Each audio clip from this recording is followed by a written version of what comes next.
Assalamualaikum warahmatullahi wabarakatuh. Halo sahabat semua, berjumpa lagi dengan kami channel Narasi Iman. Sebelum lanjut, mari kita tuliskan sholawat di kolom komentar. Semoga bisa menjadi salah satu saksi ibadah kita kelak nanti. Kali ini saya akan membagikan sebuah cerita, seorang nenek yang tinggal bersama seekor harimau di dalam hutan yang mendengar cerita ini pasti menangis. Di ujung sebuah kampung terpencil yang terletak di pinggiran hutan lebat, hidup seorang nenek tua bernama Mbok Yem. Kampung itu sangat sederhana, bahkan bisa dibilang tertinggal. Rumah-rumahnya terbuat dari kayu yang mulai lapuk dimakan usia, beratapkan daun lontar yang melindungi dari teriknya matahari dan derasnya hujan. Jalanan kampung berupa tanah berdebu yang di musim hujan berubah menjadi lumpur licin. Sebagian besar warga kampung bekerja sebagai petani atau peternak. Mereka menanam padi di sawah kecil yang mengelilingi kampung dan memelihara ternak seperti ayam, kambing, dan kerbau. Kehidupan di sana keras, namun mereka hidup rukun. Setiap pagi terdengar kokok ayam jantan dan derit gerobak kayu yang ditarik kerbau, membawa hasil panen ke pasar terdekat. Mbok Yem adalah sosok yang dikenal dan dihormati di kampung itu. Meski tubuhnya mulai bungkuk dan langkahnya lambat, ia masih bekerja keras. Ia membantu warga dengan menjadi tukang pijat dan urut, keahliannya yang diwariskan dari ibunya. Tangan tuanya yang keriput masih terampil meredakan pegal dan nyeri warga kampung yang kelelahan bekerja. Namun, kehidupan Mbok Yem tidaklah mudah. Ia tinggal bersama anak laki-lakinya, Rizal, yang bekerja sebagai penggembala kambing milik Pak Naryo, juragan kaya di kampung itu. Rizal telah menikah dengan Elis, gadis desa yang cantik tetapi dikenal manja. Kehadiran Elis dalam rumah tangga Rizal membawa perubahan besar, bukan hanya bagi Rizal, tetapi juga bagi Mbok Yem. Pagi itu, matahari terbit dengan cahayanya yang hangat, menyapu kampung dengan warna keemasan. Udara segar dan embun pagi masih melekat di dedaunan. Di halaman rumahnya yang sederhana, Mbok Yem sedang menyapu daun-daun kering yang berguguran. Setiap ayunan sapunya menimbulkan bunyi lembut yang berpadu dengan suara burung-burung yang berkicau dari kejauhan. Di dalam rumah, Elis masih bergelung di tempat tidur. Setelah beberapa saat, ia bangun dengan langkah malas. Ia berjalan ke dapur dengan pakaian tidur yang kusut, rambutnya berantakan. Matanya tertuju pada penutup saji di meja makan. Dengan harapan akan menemukan makanan lezat, ia membuka penutup itu. Namun, hanya ada sepiring singkong rebus. Cuma ini. Singkong lagi, igumam Elis dengan nada kesal. Ia menutup kembali saji tersebut dengan hentakan kecil. Wajahnya yang cantik terlihat cemberut. Elis kembali ke kamar, langsung menghampiri Rizal yang masih terbaring di ranjang. Ia duduk di tepi ranjang dan mengguncang tubuh suaminya. "Mas Rizal, bangun, Mas. Jangan tidur terus," kata Elis dengan nada sedikit meninggi. Rizal menggerakkan tubuhnya sedikit, tetapi masih menutup matanya. "Ada apa, Lis? Ini masih pagi. Aku mau tidur dulu sebelum nanti pergi menggembala." "Aku lapar, Mas. Di dapur nggak ada makanan, cuma singkong." "Aku nggak mau makan itu," jawab Elis dengan nada manja. "Ya sudah, makan singkong itu. Ibu pasti sudah masak tadi," jawab Rizal malas, mencoba memalingkan tubuhnya ke arah lain. "Aku nggak mau makan singkong. Aku mau makan nasi." Elis bersikeras, nada suaranya semakin tajam. "Kalau gitu, kamu masak saja sendiri." Rizal akhirnya bangkit sedikit, duduk sambil mengusap wajahnya. Elis melipat tangan di dada. "Aku nggak mau masak. Aku malas nyalain tungku kayu dan panas-panasan di dapur. Apa Mas mau nanti aku jadi item dan dekil? Suruh saja ibu yang masak, dia kan tahu caranya." Rizal menghela napas panjang, mencoba menahan rasa kesal. "Kalau kamu nggak mau masak, ya sudah. Mau gimana lagi? Kalau begitu, aku pulang ke rumah saja. Biar aku makan di sana," ancam Elis sambil bangkit dari tempat duduknya. Rizal tahu istrinya tidak main-main. Elis memang sering mengancam akan pulang ke rumah orang tuanya setiap kali ada hal yang tidak sesuai dengan keinginannya. Akhirnya, dengan rasa berat hati, Rizal keluar rumah mencari Mbok Yem yang masih sibuk menyapu di halaman. Mbok Yem berhenti menyapu ketika melihat Rizal mendekat. Ia mengangkat wajahnya, tersenyum lembut. "Kamu sudah bangun, Nak?" sapanya. "Sudah, Bu," jawab Rizal singkat. "Ibu nggak sarapan, Bu?" tanya Rizal sambil melirik ke arah dapur. "Ibu sudah sarapan tadi. Singkong rebus di meja itu ibu sisakan untuk kamu dan Elis," kata Mbok Yem sambil melanjutkan menyapu. Tapi, Bu, Elis nggak mau makan singkong.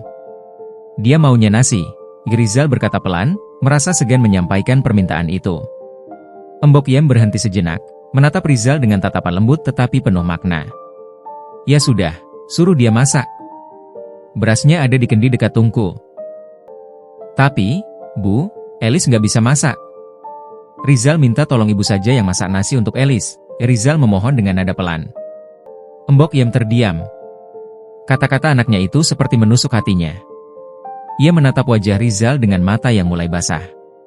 Kenapa harus ibu, Nak? Kenapa Elis tidak belajar memasak? Bukankah dulu kamu menikahi Elis dengan harapan dia bisa membantu ibu di dapur? Ditanyanya dengan suara pelan tetapi tegas. Rizal terdiam. Ia tidak tahu harus menjawab apa. Setelah beberapa saat, ia berkata pelan, iya, Bu. Tapi bagaimana lagi? Elis nggak mau. Bahkan dia mengancam mau pulang ke rumah kalau keinginannya nggak dituruti. Tolonglah, Bu. Demi aku. Mbok Yem menatap wajah anaknya yang memohon. Meski hatinya pedih, ia tidak tega menolak. Ia menghela napas panjang, mencoba mengumpulkan kekuatan dari dalam hatinya. Baiklah, Nak. Ibu akan masak untuk Elis, jawab Mbok Yem akhirnya. Setelah menyetujui permintaan Rizal, Mbok Yem melangkah ke dapur. Langkahnya perlahan, tubuh tuanya seolah menanggung beban yang tak hanya fisik tetapi juga emosional. Ia membuka kendi tempat menyimpan beras dan mengambil secukupnya. Dengan hati-hati, ia mulai mencuci beras di wadah tanah liat. Air dingin membasahi tangannya yang keriput. Tungku kayu di sudut dapur terlihat gelap, kayu bakar yang tersisa tampak basah karena embun pagi. Mbok Yem memungut beberapa kayu kering yang tersisa di dekat tungku dan menyusunnya dengan hati-hati. Ia meraih sebatang bambu kecil yang ujungnya berisi serat kelapa kering, lalu menyalakan api. Asap mulai mengepul, menyelimuti dapur kecil yang dipenuhi perabot sederhana.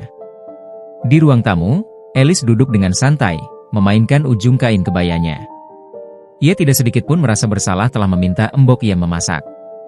Sementara itu, Rizal berdiri di dekat pintu, memperhatikan ibunya dari kejauhan. Ada rasa bersalah di hatinya, tetapi ia merasa tidak berdaya untuk menentang kehendak Elis. Beberapa saat kemudian, aroma nasi yang mulai matang tercium ke seluruh rumah. Elis mengendus dan berseru, Mas Rizal, bilang ibu sekalian masak lauk juga. Aku nggak mau cuma makan nasi. Rizal mengernyitkan dahi. Lis, jangan begitu.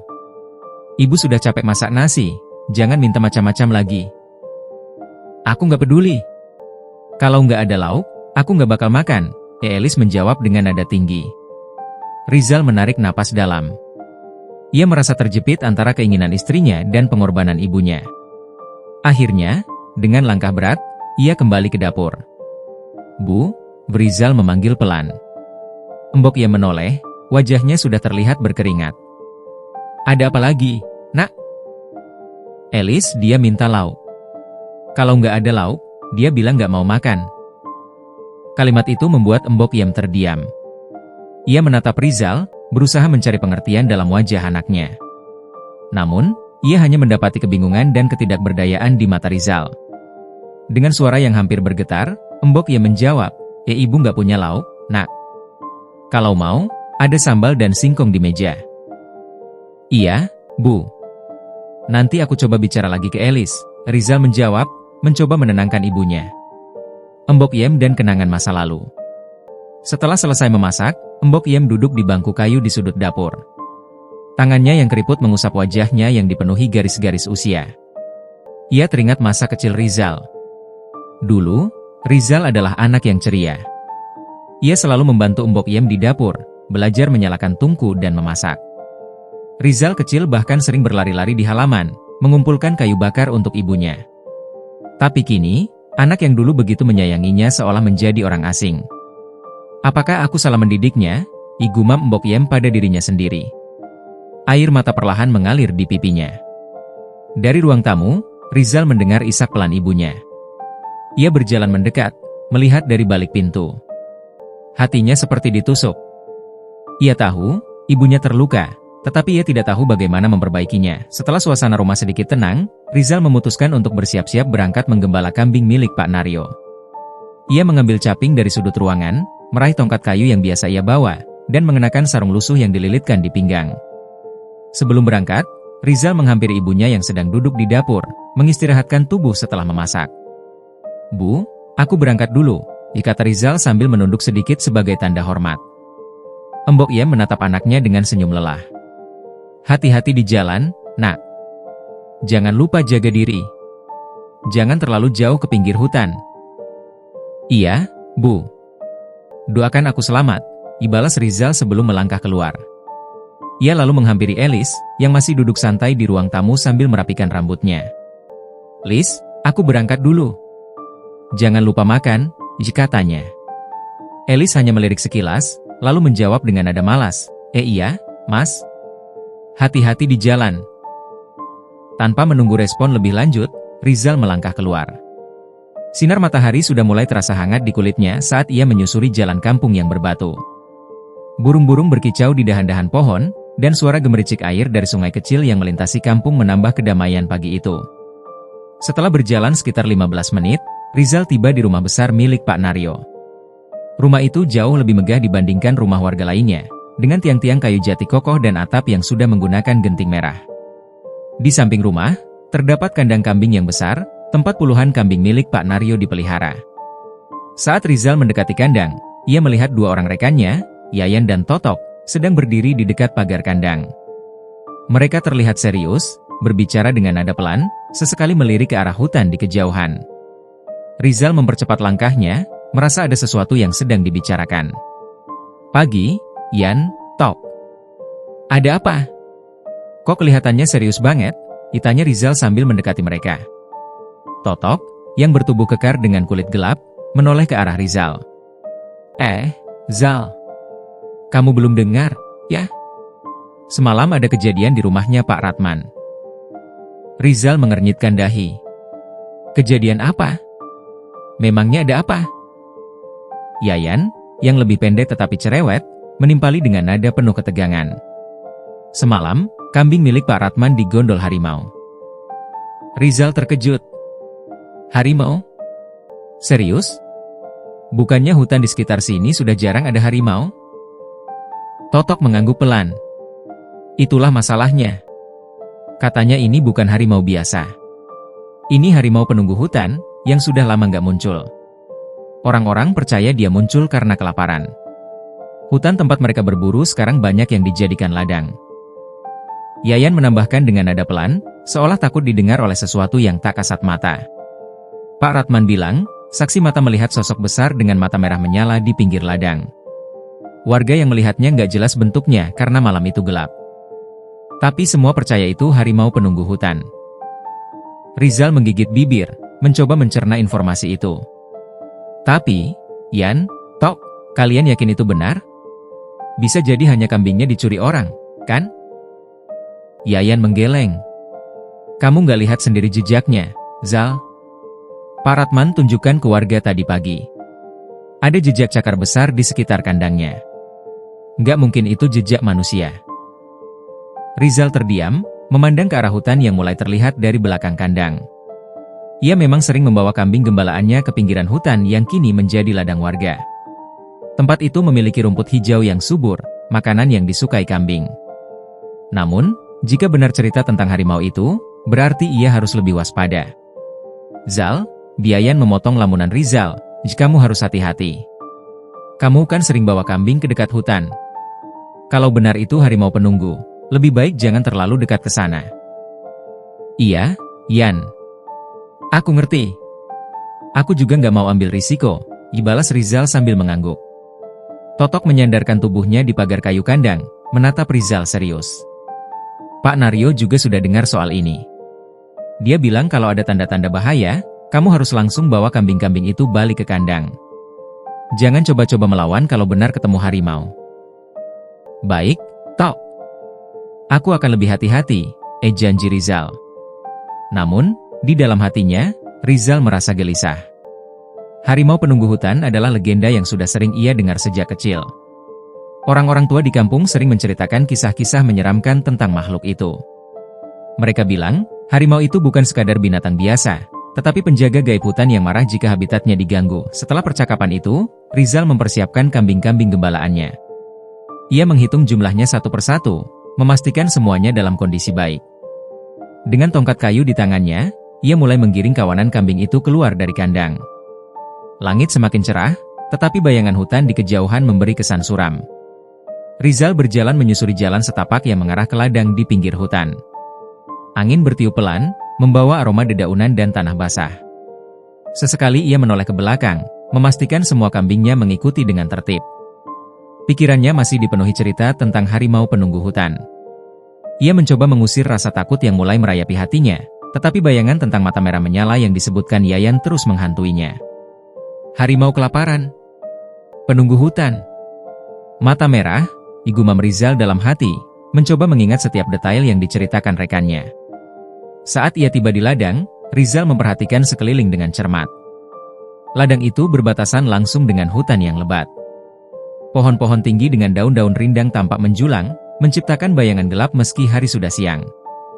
Di tempat itu, suasana terasa berbeda, seolah-olah ada sesuatu yang mengintai dari balik pepohonan.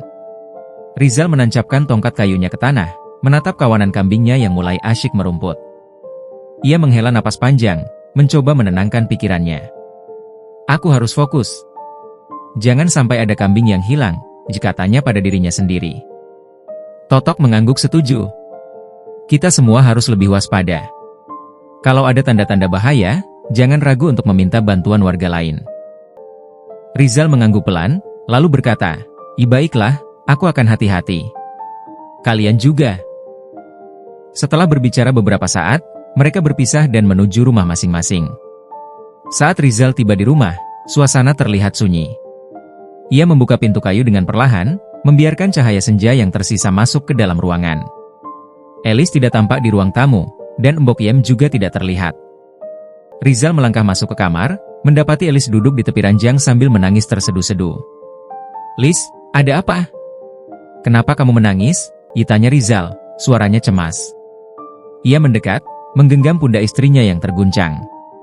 Elis hanya menangis semakin keras tanpa menjawab. Lis, ngomong dong. Ada apa ini? Di mana ibu? Rizal mengguncang tubuh istrinya dengan pelan, mencoba mendapatkan jawaban. Di sela tangisnya, Elis akhirnya berkata, ibu pergi, Mas. Aku ditinggal sendirian di rumah. Aku takut aku lapar. Tapi ibu malah tega meninggalkan aku. Ibu pergi. Kemana? Rizal mengerutkan dahi, bingung dengan situasi ini. Aku nggak tahu, Mas. Ibumu itu jahat. Dia tega meninggalkan aku sendirian. Aku nggak betah tinggal di sini kalau begini terus, kata Elis dengan nada penuh emosi. Rizal menghela napas panjang, bingung harus berkata apa. Ia merasa terjebak di antara kecemasan terhadap ibunya dan amarah dari istrinya.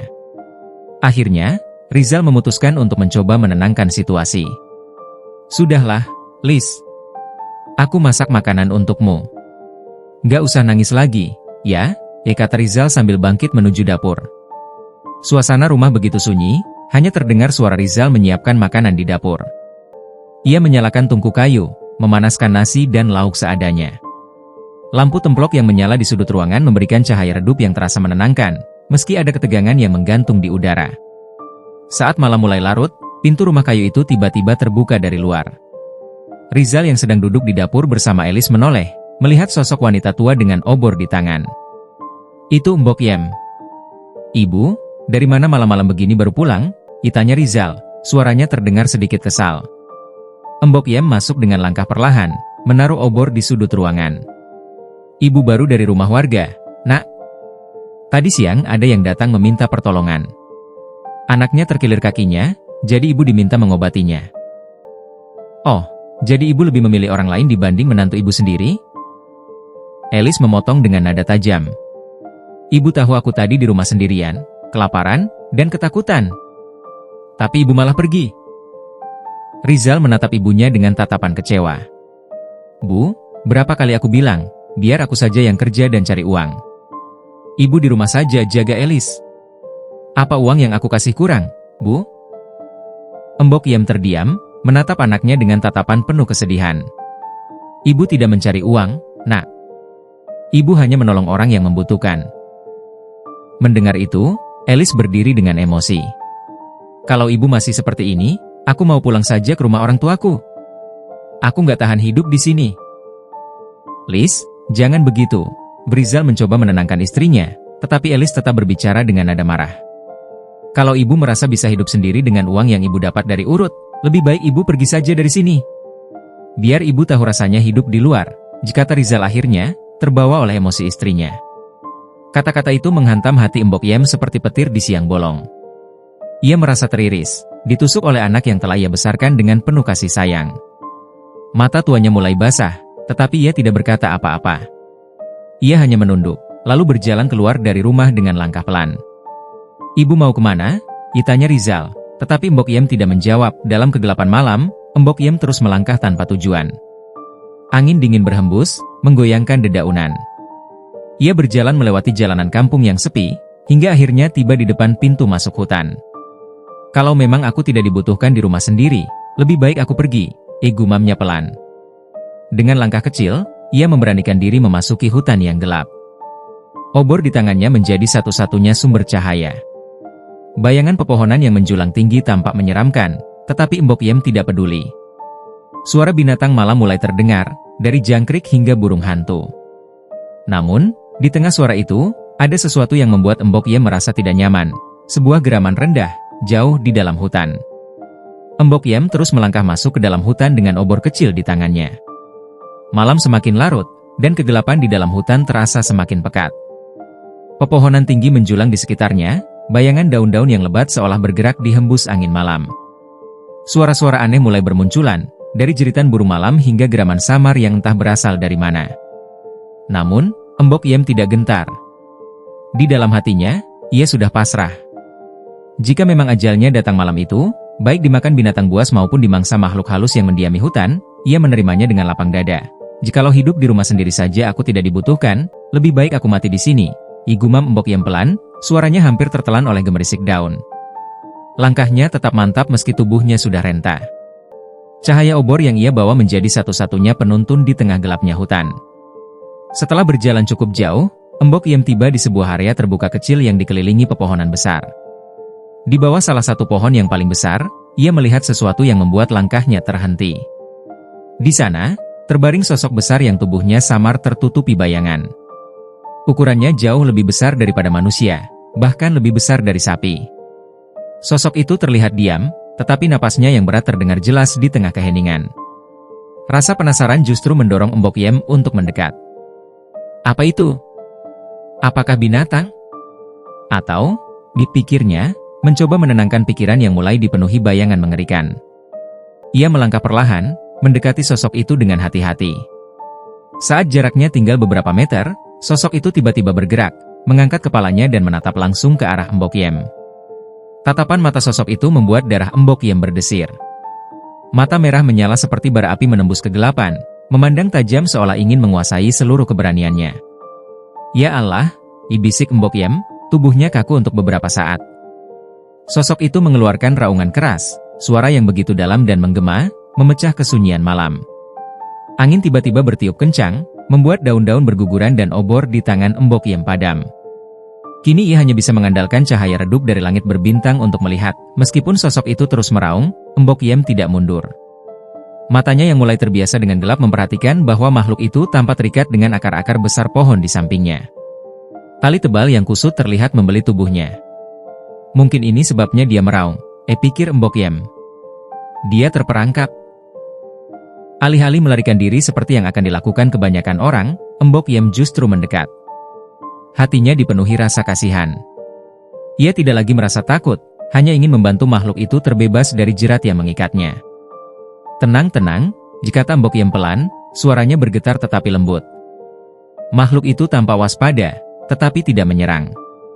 Raungannya perlahan mereda, hanya menyisakan suara napas berat yang terdengar seperti rintihan. Dengan hati-hati, Mbok Yem mulai menarik tali yang membeli tubuh makhluk itu. Akar pohon yang kuat membuatnya harus mengerahkan seluruh tenaga untuk melepaskannya. Setelah beberapa saat, ikatan itu akhirnya terlepas. Makhluk besar itu bangkit dengan gerakan yang cepat tetapi tetap waspada, seperti tidak percaya bahwa ia akhirnya bebas. Ia menatap Mbok Yem sekali lagi dengan mata merahnya, sebelum berlari masuk ke dalam kegelapan hutan, Raungannya terdengar samar seiring jaraknya yang semakin jauh. Embok Yem berdiri di tempat, napasnya terengah-engah. Dalam hatinya, ia bertanya-tanya. Tadi itu apa? Ukurannya sebesar sapi, tapi tidak bertanduk dan matanya seperti setan. Ia mencoba menenangkan pikirannya. Mungkin itu harimau yang sering dibicarakan warga.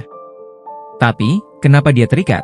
Dipikirnya, tetapi tidak ada jawaban yang pasti. Embok Yem melanjutkan perjalanannya, melangkah semakin dalam ke hutan. Tubuhnya mulai lelah, tetapi ia tidak berhenti. Kegelapan di sekitarnya semakin pekat, hanya diterangi cahaya bintang yang terselip di sela-sela dedaunan. Setelah berjalan beberapa waktu, Embok Yem melihat sebuah bangunan kecil di depannya. Itu adalah gubuk tua yang tampaknya sudah lama tidak dihuni. Atapnya sebagian roboh, dan dinding kayunya ditutupi lumut. Namun, gubuk itu tampak cukup kokoh untuk menjadi tempat berteduh. Hari sudah terlalu larut. Aku akan bermalam di sini, kata Embok Yem pada dirinya sendiri. Ia membuka pintu gubuk yang berderit keras. Di dalamnya hanya ada lantai kayu yang lapuk dan meja kecil di sudut ruangan. Udara di dalam terasa dingin, tetapi lebih baik daripada berada di luar. Embok Yem duduk di lantai, mencoba mengistirahatkan tubuhnya yang lelah. Pikirannya kembali ke sosok yang ia temui sebelumnya. Meski masih diliputi rasa penasaran, ia tidak menyesali tindakannya. Kalau memang aku harus mati di sini, biarlah. Setidaknya aku sudah membantu makhluk itu, gumamnya pelan. Hutan di luar tetap ramai dengan suara binatang malam. Namun, bagi Embok Yem, itu hanya menjadi latar belakang dari pikirannya yang terus berputar. Perlahan, tubuh tuanya mulai merasa hangat dan matanya terpejam. Meski bayangan mata merah itu tetap melekat di ingatannya, pagi itu, sinar matahari menyelinap masuk melalui celah-celah dinding kayu gubuk tua. Embok Yem terbangun dari tidurnya yang tidak terlalu nyenyak. Udara pagi terasa dingin, namun menenangkan setelah malam yang penuh ketegangan. Ia duduk sejenak di lantai kayu yang lapuk, memandangi ruang gubuk yang kecil dan berdebu. Tempat ini mungkin tua dan usang, tapi setidaknya aku punya tempat berteduh, gumam Embok Yem pelan. Setelah menguatkan dirinya, Embok Yem memutuskan untuk menjadikan gubuk tua itu tempat tinggalnya. Ia keluar dan mulai membersihkan ranting-ranting kayu serta dedaunan kering yang menumpuk di sekitar gubuk. Tangannya yang renta bekerja dengan cekatan, mencabuti rumput liar yang tumbuh di sekitaran pintu masuk.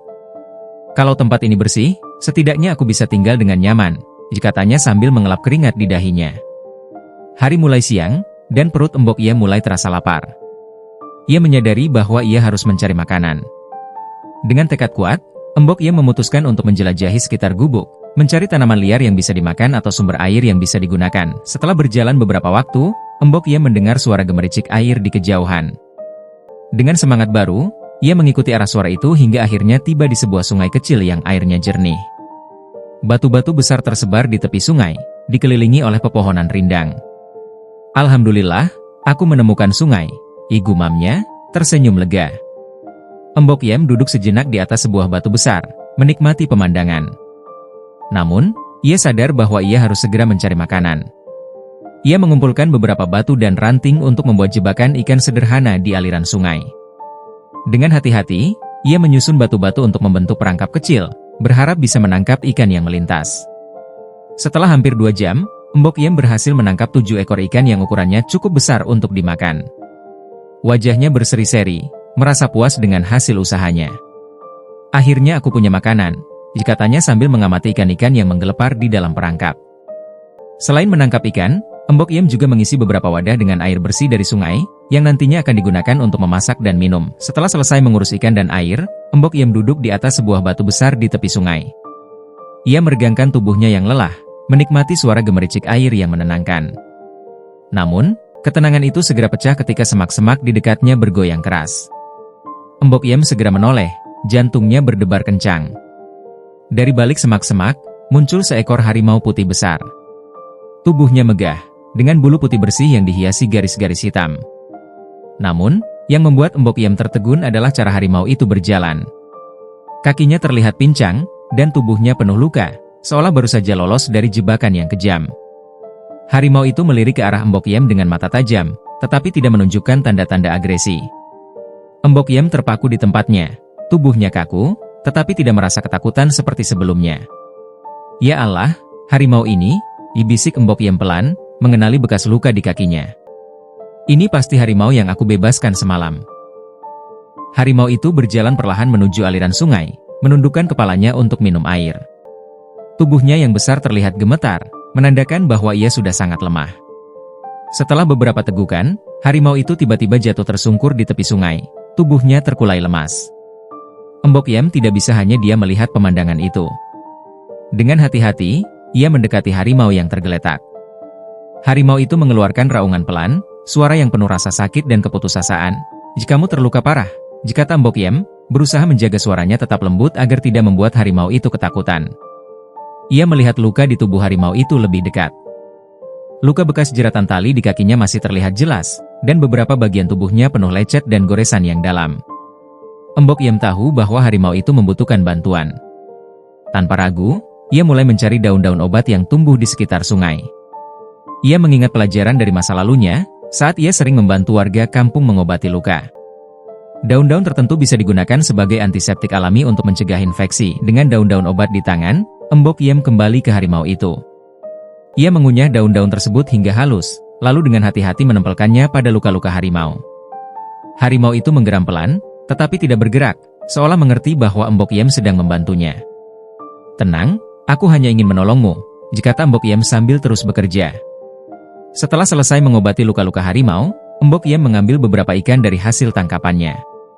Ia tahu bahwa harimau itu pasti kelaparan, dan ia tidak tega membiarkannya dalam keadaan lemah seperti itu. "Ini, makanlah. Kamu butuh tenaga," katanya sambil meletakkan ikan-ikan itu di dekat mulut harimau. Harimau itu menatap Mbok Yem sejenak dengan mata yang kini tampak lebih lembut. Ia perlahan menjilat ikan-ikan tersebut dan mulai memakannya dengan hati-hati. Mbok Yem merasa lega melihat harimau itu mau makan. "Semoga kamu cepat sembuh," kata Mbok Yem sambil duduk kembali di batu besar, mengamati harimau yang masih tampak lemah tetapi sedikit lebih baik. Pada suatu pagi yang cerah, Rizal dan Elis berjalan keluar rumah dengan langkah yang tenang, namun wajah Elis tampak sedikit cemas. Mereka melintasi jalan kecil yang menghubungkan rumah mereka dengan desa tetangga, ketika seorang tetangga mendekat dengan raut wajah yang penuh keheranan.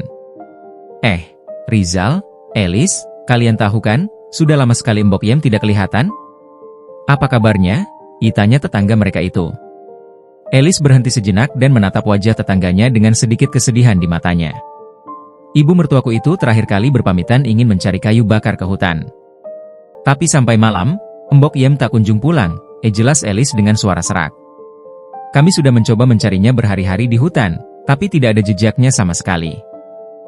Tetangga itu terdiam sejenak, lalu mengangguk pelan, mengerti dengan kekhawatiran yang terungkap di wajah Elis.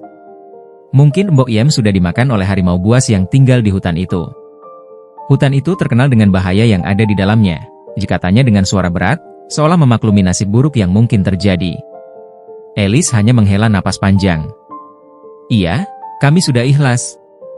Jika itu memang takdirnya, kami harus menerima. Kami sudah mencoba segalanya, tapi mungkin memang begini jalannya." Rizal yang berdiri di samping Elis hanya diam, mendengarkan cerita tetangganya. Ada sedikit kekecewaan di hatinya, namun dia tahu bahwa ini adalah kenyataan yang harus diterima. Tanpa sepatah kata pun, dia melanjutkan langkahnya, meninggalkan percakapan itu. Sementara itu, di hutan yang jauh dari desa, nasib Mbok Yem berputar dengan cara yang tak terduga. Setelah ia terluka parah akibat serangan harimau buas yang menunggui hutan, Mbok Yem merasa dirinya semakin lemah. Namun, keajaiban terjadi. Harimau itu, meski terluka parah, mulai menunjukkan sikap yang berbeda. Dari musuh yang mengancam nyawa, harimau itu perlahan-lahan menjadi penjaga dan teman setia.